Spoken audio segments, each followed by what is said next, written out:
Quando se fala de infância e adolescência, o senhor sempre foi próximo à igreja, tipo coroinha, sempre esteve por ali ou mais ou menos? Como que era? Então, Quem ganhava, a túnica do coroinha ou a bola de futebol? você tocou num assunto interessante, coroinha. Na minha infância, eu tive relances com a fé. Por quê? Eu tenho, por parte de pai, uma família mais voltada ao espiritismo. Então, certo. Nada a ver com católicos. Mas também iam para a igreja católica. Então, certo. Minha família, parte de pai, ora estava na igreja católica, ora estava no espiritismo. Mas isso me deixava naquela confusão, então não tive muita referência do lado de pai. Por parte de mãe, eram todos católicos, meus tios, todos católicos, mas católicos de nome. Sim, sim. Entendeu? Não tinha não eram católicos na essência, de verdade. Ou seja, muitas coisas mundanas ainda envolvidas. Mas, por parte de mãe, eu tinha essa referência, então, dos meus avós rezando, quando eu ia lá em Panelas, rezava um terço. Uma missa que eu podia ver os meus avós indo lá em Panelas. Depois, com 9 anos, só com 9 anos, minha mãe vai me colocar, então, minha mãe começa a se converter, né? E aí começa o meu processo de conversão com a conversão de minha mãe. Uhum. Então, minha mãe começa a se converter, então, com 9 anos, ela me coloca numa catequese, começa a me chamar a atenção para ir para a missa, aquela coisa toda. Quando minha mãe passa pelo processo de conversão, eu estou ali com 9 anos de idade, ela também começa a conhecer o meu padrasto. Então, meu padrasto também foi uma peça importante. Meu padrasto é um homem de Deus. Uhum. Minha mãe, agora, tendo anulado o seu primeiro casamento, sim, conhece o meu padrasto um homem de Deus, e os dois juntos começam a buscar Deus como nunca. Olha só. E eles tinham um grupo de oração, que meu padrasto era o coordenador na Renovação Carismática Católica. Tal. Ele era o coordenador ali no Largo da Batata, em Pinheiros. Então, eu morava em Pinheiros, São Paulo, Pinheiros, e meu padrasto ele era coordenador do grupo ali no Largo da Batata, naquela igreja Monte Serrate. Sim. E o que aconteceu? Com a conversão deles, com a força deles, eles começaram a me trazer. E eu comecei a participar, então, do grupo de oração. Já tinha 15, mais um pouco? Nessa época, eu creio que eu tô com 9 anos. Cedinho, então, começaram a levar. Eu tô com 9 anos.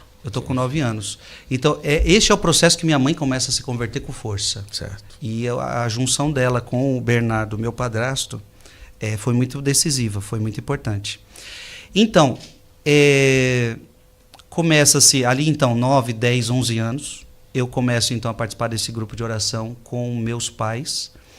Ali eles me deixam cuidando das crianças. Interessante, ali eu já começo a cuidar das crianças, já começo a evangelizar. Aliás, a Guta, agora que eu estou lembrando, você está me despertando, sim, né, a minha infância. O que aconteceu? Como eu tinha que cuidar das crianças, eu não sabia o que passar para as crianças. Então, eu creio que aí eu já tinha, então, 14, 15 anos, já é bem para lá. Sim. 14, 15 anos. Por quê? O meu padrinho de crisma, ele é muito conhecedor da fé católica.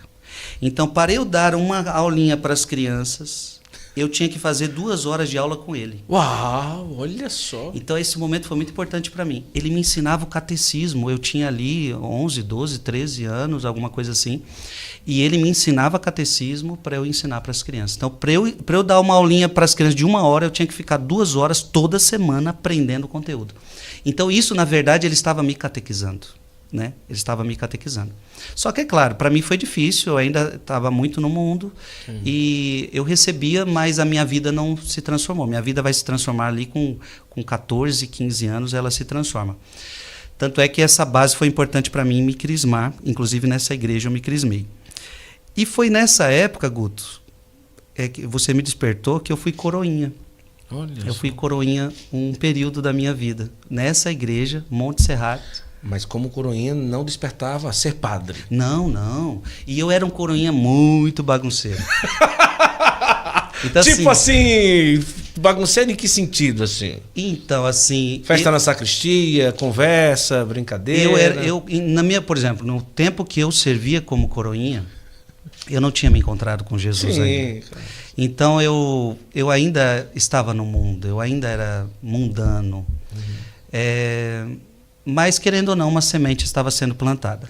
Só para você ter noção, uma das missas que eu servia como coroinha, eu e meu primo, o padre teve que tirar a gente na hora da missa. Então, só para você entender que a coisa era séria. Não, era séria então, mesmo. Assim, Imagina ele tirar o... Não, teve que tirar, teve que expulsar, e ele tirou com razão, porque nós não entendíamos de missa, eu não entendia o valor de uma missa. Então, é triste, né? Um coroinha, ele está tão perto do altar, e ele deve servir o altar, o que é de mais sagrado. E por isso que é terrível quando um coroinha não encontrou Jesus. Eu era um coroinha que não prestava. Eu era um coroinha, por pouco tempo da minha vida, não fui tanto tempo coroinha, mas eu não prestava porque eu não conhecia Jesus. Eu não amava Jesus. E quando você não ama Jesus, você brinca na missa. Então é uma coisa que eu não me recordo com alegria. Eu me recordo com tristeza, e talvez tenham coroinhas me assistindo agora. Por um tempo eu fui um péssimo coroinha nesse sentido. Porque se você é um coroinha que não conhece Jesus, você não entende o que é missa, você não ama a missa, você não ama Jesus. Então você brinca na hora da missa. E eu brinquei por muitas vezes na hora da missa. Mas ali Jesus já estava fazendo também, já. Com certeza. E o padre me tirou, mas só para você entender tirou que... Tirou do altar ou tirou do grupo de Tirou coroinha? da missa, na hora da missa. Então ele teve que me tirar na hora da missa, eu e meu primo, porque nós não estávamos dando o devido valor à Santa Missa. Era o primo, feio. O problema era o primo, não era o senhor. Não é brincadeira.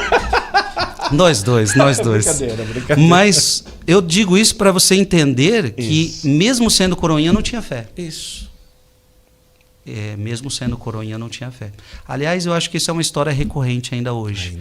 Muitos servem o altar sem terem encontrado Jesus. Mas, querendo ou não, isso também serve de ponte para encontrar Jesus, né? E o ser coroinha, muitas vezes, é uma forma que o padre tem de ir catequizando essa criança. E, querendo ou não, eu fui catequizado naquele momento.